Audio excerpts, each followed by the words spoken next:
Hey everyone, Guy here. You're watching Midwinter Minis, and today I've got an old school speed painting video for you. Korps of Krieg in less than 1 hour per model. I asked my Patreon supporters what they'd like to see covered in a speed painting video, and the clear winner was the DKoK, the gas mask wearing, bayonet fixing, trench digging guardians of the Imperium of Man. This faction of the Imperial Guard army in Warhammer 40k has been trapped in metal and resin for decades, and consequently became a favourite of third-party sculptors to create their own versions of. Now though, they recently saw their core infantry re-released in plastic in the Kill Team Octarius box set. And yes, I know what you're thinking. Guy, you said you weren't going to buy any new Warhammer stuff for a whole year. Well, I didn't buy this. It was actually gifted to me by Jeremy, a very cheeky supporter of the channel who is most certainly an enabler. Inside the box there's tons of stuff. Orc Commando sprues and lots of terrain, but what we're interested in are these sprues here. Oops, a few bits had fallen out in the box. While these minis aren't true multi-pose models, as in you can't use any limb or part with any body, there are lots of poses and weapon options on offer. I think for this video, I'm going to make this chap right here. No, wait a minute, I changed my mind. This one. Now, in the process of searching out the right parts to make this particular trooper reminded me of one of my biggest frustrations with Games Workshop kits. The part numbers on the sprue, where you actually have to look and find the right bits, are all over the shop. I mean, look here, 57, 49, 53, 21, 2, 4, 42, 59? It makes no sense at all, and it just makes the whole building process so needlessly arduous. By contrast, check out this Airfix Messerschmitt model. All sequentially numbered parts are next to each other on the sprues, which makes finding the right bits as you assemble a doddle. Anyway, after I'd scoured the kill team sprues for the bits for my little trooper, I snipped them out, scraped away any big mould lines using the back of my hobby knife, and glued them together with Tamiya thin cement. I chose this pose intentionally because it has a closed stance, as in it's holding its lasgun in front of its chest, and it will make catching the details on the torso awkward. This way I can really show you how to paint fast and efficiently even if your models are entirely built already. I glued it to its base, stuck it on a plastic shot glass for easy handling, and then applied a thin layer of Leho earth texture paste to the base. Ultimately, we're going to go for a snowy, muddy base, so this is just going to represent the mud that this trooper is trudging through. Because of that, it doesn't matter if you get a little bit on the boots as well. We don't want loads spilling over the base rim, however, so wipe that off with a moist finger. Before we lay down the primer, I'm going to add a bit of physical weathering to the model. Kriegers are supposed to be masters of siege and trench warfare, and I want their uniforms and gear to tell that story. I dragged a little file across some of the fabric to make it a bit rougher in patches, and I used the tip of my knife to etch on some little nicks, scratches and scrapes onto its armour. Okay, prime time, and for this nuclear winter scheme, I'm going to prime grey first. I avoided spraying too much from the top, focusing mostly on the sides and underside, because we're going to hit the top with white. I gave the model a couple of thin coats of white spray primer from the top down, and also from the sides. This way it'll be mostly white, but with grey on the undersides. This will really help speed things up for our cheaty paint scheme in a minute. Now there are plenty of dark themed Krieg tutorials out there, and Imperial Guard videos in general, even on this channel. So how about a lighter theme instead?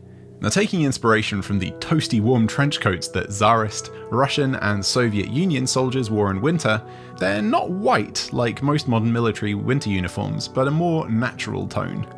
To match that palette, I've chosen to use titanium white ink, pale sand, warm off-white, khaki, saddle brown, charred brown, German grey, intermediate green to add a bit of a green tinge to the armour, gunmetal for the raw metal parts, a sepia shade, and a black shade.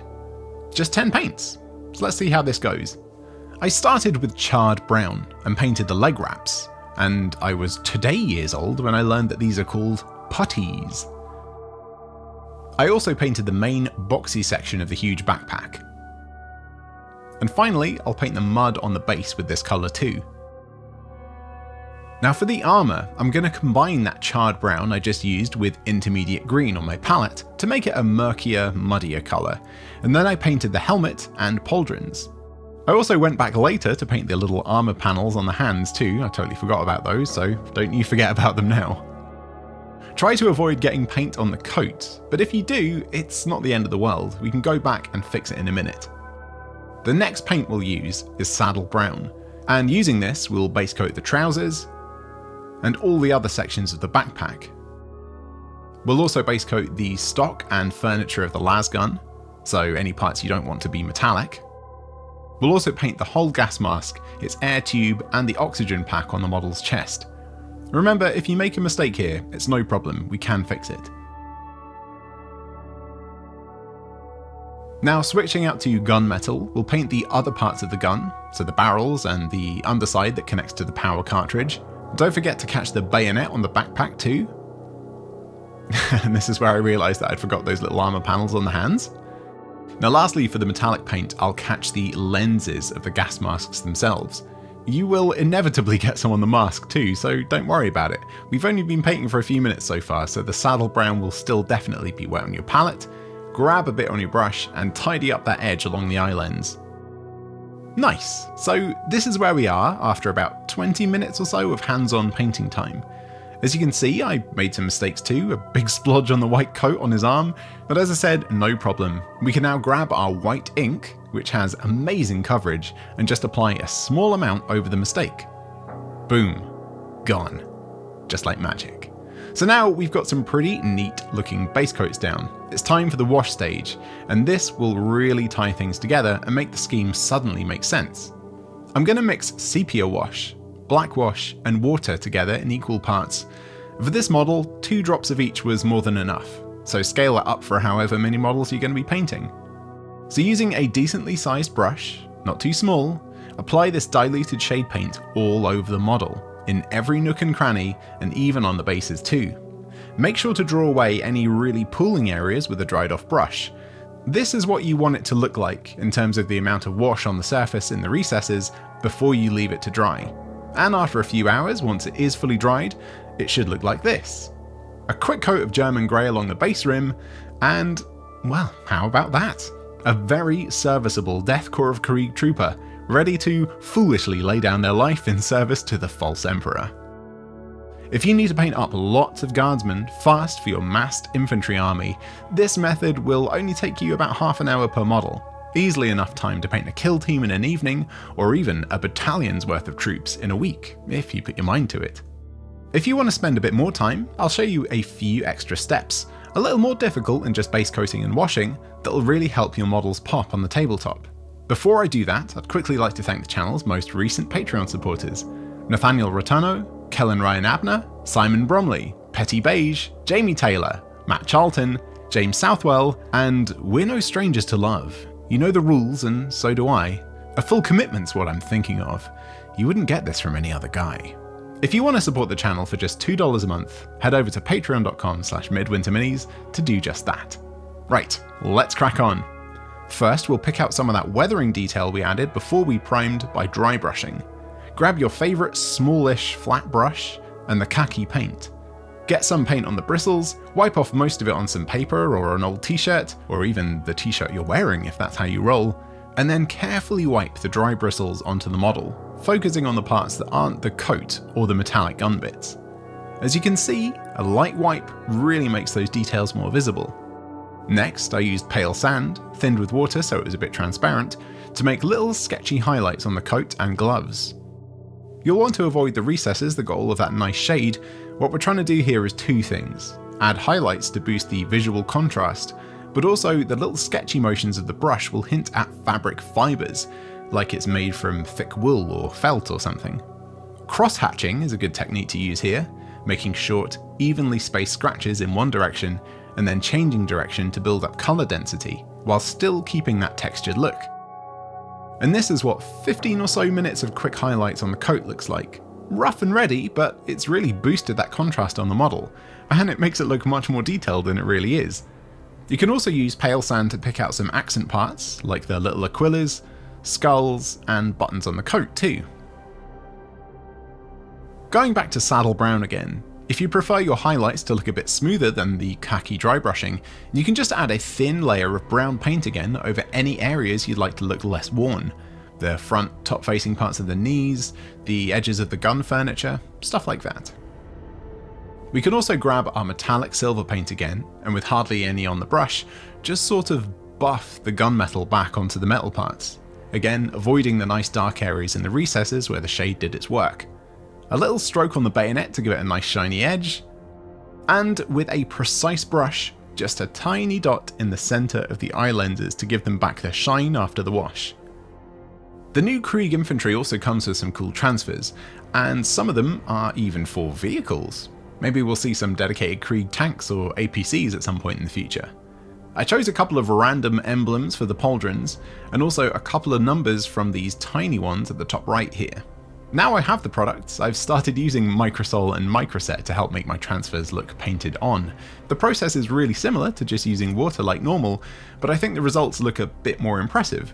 If you want to see a more detailed description of how to apply transfers, I covered it really recently actually in my Imperial Fist Terminator video, so maybe check that out after this.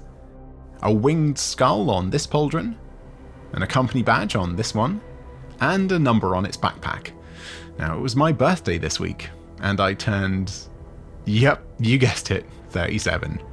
Now, what's a good nuclear winter without some irradiated snow? You don't need any fancy dedicated basing products for this. Just go raid your kitchen and grab some baking powder. Baking soda, bicarb, whatever you want to call it, it's the same thing. The only other thing you need is acrylic matte medium. This Galleria bottle I bought ages ago is still going strong, but any brand should work fine. Squirt a bit of medium into a container big enough to mix in, and then, bit by bit, start adding the baking soda and mix it in. Stir it up and check the consistency. If it's a gloopy paste, like thick glue, keep going until it starts to feel mushy and keeps its shape once you stop mixing and poking it. This is the perfect consistency we're looking for. Now this stuff will ruin good paintbrushes, so using an old, well-used brush, scoop some out and squash it onto your base. I left plenty of areas of mud still showing, like it's been trudged through, revealing the frozen dirt beneath. You can smooth out the snow towards the edges to really sell the effect too. If you've walked more than 2 minutes in snow before, you'll know that the tips of your boots also get piles of snow building up on them too, so it's also a nice touch to add to your models for that extra bit of realism. And just in case you were worried that this snow looks a bit fragile for wargaming, check this out. Once it's dry, it's like concrete, absolutely solid. And there we go. After about an hour of hands-on painting time, this Krieger is done and dusted, ready to face the countless horrors of the 41st millennium. And that about wraps it up for this video. I hope you found it helpful. Drop me a comment and let me know what you think worked best. Hit the like button if you enjoyed the tutorial, and subscribe if you want to see more stuff like this in the future. If you take a look in the video description, you'll also find links to a few products that I used in this video, just in case you want to buy the exact same thing that I was using, and also a few links to other Imperial Guard painting tutorials, a traditional Cadian scheme, and an Iron Sky inspired Chaos Cultist scheme too. Thank you so much for watching, and bye for now.